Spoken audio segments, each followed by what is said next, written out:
Hello students, कैसे हैं आप सब लोग। आई होप आप लोग अच्छे होंगे, अच्छे से पढ़ाई कर रहे होंगे। और जैसा कि मैंने आपके लिए सीक्रेट फोल्डर एक लॉन्च किया था जिससे आप अच्छे से पढ़ाई कर पाएँ, तो उसमें कुछ चीज़ें अपडेट होनी। एक तो आपको मैं पहले बता दूँ, तो फिर हम बात करते हैं कि एनसीईआरटी से पास हो सकते हैं या नहीं, ये सारी चीज़ें हम बात करेंगे। एक चीज़ आपको देखो बता दूँ, जो सीक्रेट फोल्डर मैंने आपके लिए बनाया था, जो बच्चे पहली बार वीडियो देखे, मैं बता दूं, सीक्रेट फोल्डर इस तरीके से है जिसमें आपको all formulas, important question, marks booster मतलब जो रेफरेंस बुक आप यूज करते हो उनके सारे क्वेश्चन इंक्लूडेड हैं, तो आप उसको कर लोगे, सफिशिएंट है।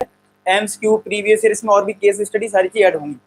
अभी क्या है, एक तो फॉर्मूला वाला ऑप्शन आप जब क्लिक कर रहे होंगे इसमें कुछ आ नहीं रहा होगा, तो वो अपडेट चल रहा है, वो एक दिन में हो जाएगा। एक चीज तो ये बच्चे मुझे इंस्टाग्राम पे मैसेज कर रहे हैं। ये सीक्रेट फोल्डर आपको कैसे मिलेगा, आप इंस्टाग्राम पे मुझे मैसेज करो, लिंक डिस्क्रिप्शन में, ठीक है। अच्छा, प्रीवियस ईयर में मैं एक बात आपसे मतलब पूछना चाह रहा हूँ। प्रीवियस ईयर मैंने तो आपको दे दिया, जैसे आप इसको क्लिक करोगे आपको चैप्टर वाइज मिल जाएंगे, लेकिन आपने नोटिस किया होगा मैंने 10 साल के प्रीवियस ईयर क्वेश्चंस दिए, तो उसमें है क्या, 2010 में, 2011 में, 12 में कुछ क्वेश्चन तो रिपीट ही हो रहे हैं, ज्यादातर क्वेश्चन रिपीट होते हैं। आप समझ रहे हो। तो दिक्कत ये कि आपका टाइम वेस्ट हो रहा होगा, मुझे ऐसा लगता है, ठीक है। तो आप क्या चाहते हो कि मैं उन असाइनमेंट्स को, यानी कि जो प्रीवियस ईयर वाले हैं उसको अपडेट कर दूं, यानी कि उसमें मैं ऐसा कर दूं कि आपको जैसे मान लो जो रिपीटेड क्वेश्चन हैं उनको रेड मार्क कर दूं कि वो रिपीट हो रहे हैं, तो आप मत करिए। तो अगर आप ऐसा चाहते हो तो कमेंट सेक्शन में सब बच्चे लिख देना red mark previous year question, कितना लिख देना, red mark previous year question. तो ये मेहनत मुझे करनी पड़ेगी, इसमें भी मुझे टाइम लगेगा यार, जानते हो आप डेली आपको कुछ ना कुछ अपडेट करनी पड़ती है, टाइम लग जाता है, तो कुछ चीजें डिले भी हो जाती हैं एक दो दिन की। तो आप मुझे बता देना, मैं कर दूंगा। 5 दिन बोलता हूँ, 5 दिन में कर दूंगा ये काम, ठीक है। मैक्सिमम बोल रहा हूँ 5 दिन, इसलिए क्योंकि अभी फॉर्मूले पे भी काम करना है और फिर इस पे करूंगा, ठीक है। तो आप लोग लिख देना red mark previous year question, यानी कि आपको मैं रेड मार्क करके दे दूंगा कि यार ये क्वेश्चन रिपीटेड है, दोबारा करने की आपको जरूरत नहीं है, ठीक है। और बस आप जैसे सपोर्ट करते हैं चैनल को, उसके लिए तहे दिल से हमेशा के लिए शुक्रिया। आप बहुत प्यार करते हैं, ये मुझे पता लग चुका है, इसलिए सारी चीजें उसी के हिसाब से होंगी, आपके हिसाब से होंगी, आपके बेनिफिट्स के लिए होंगी सारी चीजें। तो अभी मैं बात कर रहा हूँ कि एनसीईआरटी से क्या हम पास हो सकते हैं। तो पहले मैं एक एनालिसिस आपको बताता हूँ कि यार एनसीईआरटी की एनालिसिस क्या है, मतलब जब भी बोर्ड एग्जाम होता है तो क्या होता है। तो अगर पेपर इजी आता था अभी तक का, मैं अभी की बात नहीं कर रहा हूँ अब क्या होगा, अभी तक की बात कर रहा हूँ मैं।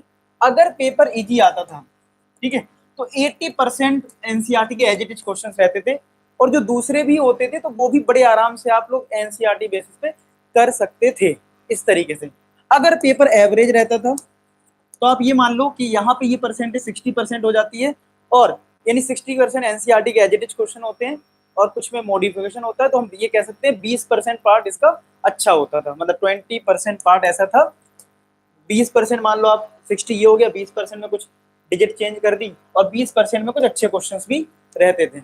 अगर हार्ड पेपर कभी आता था तो आप ये मान लो 40% ही, इससे और कम चला जाता था जो एनसीईआरटी से एज इट इज क्वेश्चन। अब देखो 40% का ये मतलब नहीं कि 60% आउट ऑफ द सिलेबस आ गया, आउट ऑफ द सिलेबस नहीं, क्वेश्चंस वही होते हैं, उनको थोड़ा मॉडिफाइड कर देते हैं। जैसे आप एनसीईआरटी लगाते हो या आर डी शर्मा करते हो, आर एस अग्रवाल करते हो, उनमें सिलेबस तो वही होता है लेकिन कुछ मॉडिफाई कर देते हैं, थोड़ा सा स्टैंडर्ड बना देते हैं, क्वेश्चंस की फॉर्मेट चेंज कर देते हैं उस तरीके से, तो बाकी सारी चीजें उसमें चली जाती हैं। तो आपको बहुत ज्यादा एक्स्ट्रा प्रैक्टिस इसके लिए करनी पड़ती है, नो डाउट, ठीक है, अगर आपको एक अच्छा स्कोर करना है। अब सिचुएशन थोड़ी सी डिफरेंट है, अब सिचुएशन ये थोड़ी सी डिफरेंट है। पहले ये भी होता था कि कुछ क्वेश्चन क्लास 10 में सेट होते थे, मैं आपको थोड़ा सा बताता हूँ कौन से क्वेश्चन सेट होते थे। जैसे ट्राइंगल से ट्राइंगल से एक थ्योरम पक्का आती थी, थ्योरम एक पक्का आती थी, तो 4 मार्क्स का काम वहां पे हो जाता था, ठीक है। एक रूट टू एक इरेशनल नंबर है, इससे रिलेटेड एक क्वेश्चन आता था, वो सेट हो जाता था 4 मार्क्स में, ठीक है। 4 मार्क्स में तुम्हारा ये सेट हो जाता था। बाकी कोऑर्डिनेट ज्योमेट्री से डिस्टेंस फॉर्मूला, इनसे बिल्कुल क्वेश्चन बिल्कुल तरीके से सेट होते थे, ठीक है। पॉलिनोमियल में भी कुछ क्वेश्चन बिल्कुल सेट होते थे, डिवाइड करने वाले बिल्कुल सेट होते थे। तो एक दो नंबर पॉलिनोमियल से 2 मार्क्स तक बिल्कुल सेट होता था कि हमेशा उस चीज से आने ही आना क्वेश्चन है। लीनियर इक्वेशन में चलो मैं नहीं बोलता हूँ, ठीक है। फिर जैसे क्वाड्रेटिक था तो क्वाड्रेटिक में भी एक इक्वल रूट्स का एक फॉर्मूला होता था, इक्वल रूट्स का, ठीक है। इस पे क्वेश्चन सेट होता था 4 मार्क्स में, ठीक है, 4 मार्क्स में ये सेट होता था। फिफ्थ अगर एपी आता है तो एपी को चलो मैं नहीं मान रहा हूँ, 6 ट्राइंगल की एक थ्योरम कवर रहती थी, कोऑर्डिनेट ज्योमेट्री में एक दो नंबर का क्वेश्चन पक्का होता था। ट्रिग्नोमेट्री में कोई ना कोई एक छोटा मोटा 4 मार्क्स का क्वेश्चन सेट होता था, वो भी ज्यादातर क्वेश्चन पूछा जाता था, ठीक है। तो ऐसे अगर मोटा मोटा मैं हिसाब किताब निकालूं तो आप देखोगे 4 4 8 12 और ये 16, और मैं जो बता रहा हूँ कुछ चीजें उसके अकॉर्डिंग 20 नंबर कहीं नहीं जा रहे होते थे। 20 मार्क्स यानी कि 80 मार्क्स का पेपर था, तो 20 मार्क्स बिल्कुल ऐसे थे कि जो टीचर बोल दिया उसमें से आ गया, ऐसा होता ना सेट क्वेश्चन, वो होते थे। और थोड़ा बच्चा एफर्ट लगा लेता था, ठीक है।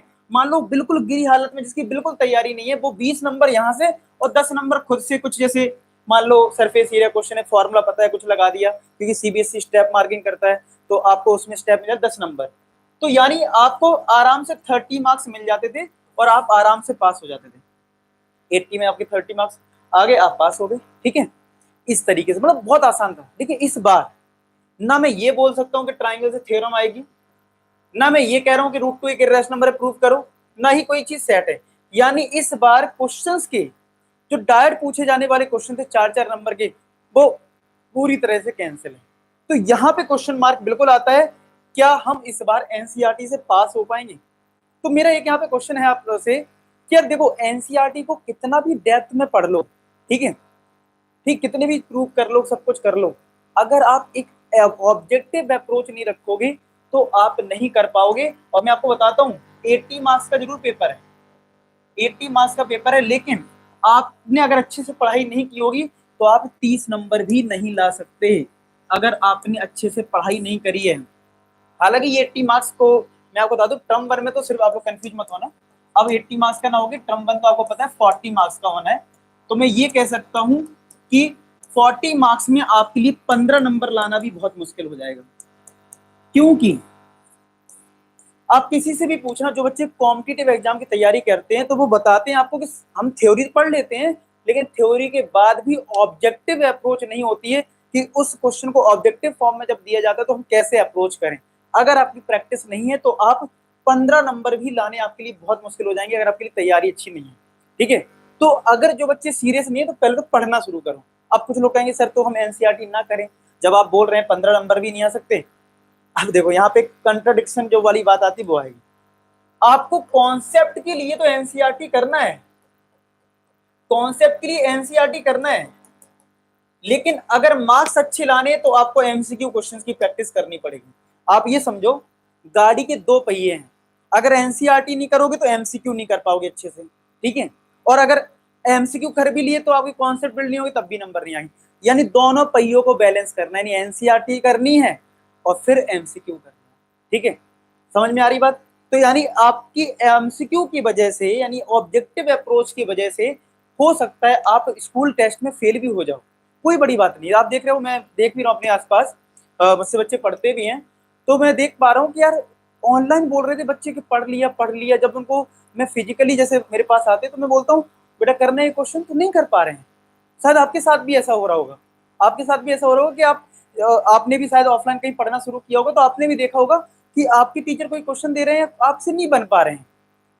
ऑनलाइन में हमें लग रहा था कि हम कर लेंगे कर लेंगे, लेकिन ऑफलाइन में जब चीजें हो रही हैं तो आपके साथ मुश्किल हो रहा है। आप भी बताना मुझे ऐसा आपके साथ हो रहा है नहीं हो रहा है। तो उस केस में अगर पेपर थोड़ा सा हार्ड हुआ है, कुछ ऐसा हो गया, केस स्टडी, अब जैसे मैं देख रहा था कल ही एक बच्चा कर रहा था ट्रिग्नोमेट्री, ट्रिग्नोमेट्री का इसने एनसीईआरटी कर रखा था, लेकिन उसका केस स्टडी आ गया, सोच रहा, मुझसे पूछने लगा सर केस स्टडी कैसे करेंगे। मैंने कहा यार ये तो बिल्कुल आसान है, एनसीईआरटी का पहला क्वेश्चन है, बस इसको केस स्टडी फॉर्मेट में दे दिया। कुछ क्वेश्चन असर्शन रीजनिंग के थे, तो बच्चे परेशान हो जाते हैं, मतलब थोड़ा सा फॉर्मेट चेंज। ये सीधी सी बात है यार, देख पाता हूँ, अगर आप मान लो कोई बाइक चलाता है, फिर दूसरी कंपनी की बाइक चलाएगा, अब बाइक तो बाइक ही है, लेकिन उसको थोड़ा एडजस्ट करने में टाइम लगेगा नहीं, तो इसलिए एडजस्ट मतलब आपको एमसीक्यू की प्रैक्टिस करनी, बात समझो मेरी, एमसीक्यू की प्रैक्टिस करना मस्ट है। अच्छा, अब एक मैं आपको एक तरीका बता देता हूँ कि जिन्होंने अभी तक एमसीक्यू की प्रैक्टिस नहीं करी है वो सबसे पहला क्या काम करें, एनसीईआरटी के एग्जाम्पलर जरूर करें। अब मैं आपको एक चीज बताता हूं जो इस वीडियो का बहुत बड़ा कंक्लूजन है और जो बहुत इंपॉर्टेंट है। क्या है वो चीज, मैं समझा देता हूं। जैसे पहले बोला जाता था कि एनसीईआरटी से अगर एक एनालिसिस की बात करें कि अगर कितना भी हार्ड पेपर आ जाए तो 40% तक तो क्वेश्चंस कुछ ना कुछ मैच कर ही जाता है, चाहे डेटा चाहे कुछ मैच कर ही जाता है, वो चीज आएगी आएगी। तो इस बारे में ये कहूंगा कि एनसीईआरटी नो डाउट उसके लॉजिक तो आएंगे, लेकिन आप चाहे तो डायरेक्ट बिल्कुल क्वेश्चंस मिल जाएं, तो आप जान लो जैसे एनसीईआरटी से 40% तक सेम टू सेम क्वेश्चन मिलते थे, इस बार आपको एग्जाम्पलर से वो 40% मार्क्स मिल जाएंगे। आप एग्जाम्पलर के सिर्फ एमसीक्यू क्वेश्चंस कर लें, क्या कर लें, सिर्फ एमसीक्यू। फिर भी अगर आपको कंफ्यूजन है सर मुझे कुछ समझ में नहीं आ रहा कैसे करूं, तो मैंने अपने इस चैनल पे, जो आपका चैनल है, इसकी प्लेलिस्ट पे जाना, यहाँ पे मैंने क्या क्या आपको दे रखा है। मान लो आपको इस पेपर सब्जेक्टिव आ रहा है स्कूल फॉर एग्जाम्पल, तो आप वन शॉट वीडियो से अच्छे से पढ़ाई कर लो, ये सारा बहुत अच्छे से कंटेंट करवा रखा है। एमसीक्यू की प्रैक्टिस यहाँ से कर लो, फॉर्मूले देख सकते हो। एनसीईआरटी एग्जाम्पलर मैंने टिक करवा दिया, एग्जाम्पलर में कौन सा क्वेश्चन करना है कौन सा नहीं करना है।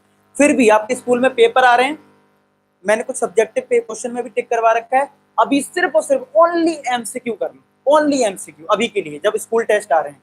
फिर बाद में जब स्कूल टेस्ट ओवर हो जाए तो अब पूरे कर लेना, मैं टिक करवा रखा है। तो एमसीक्यू जरूर कर लो, समझ रहे हो।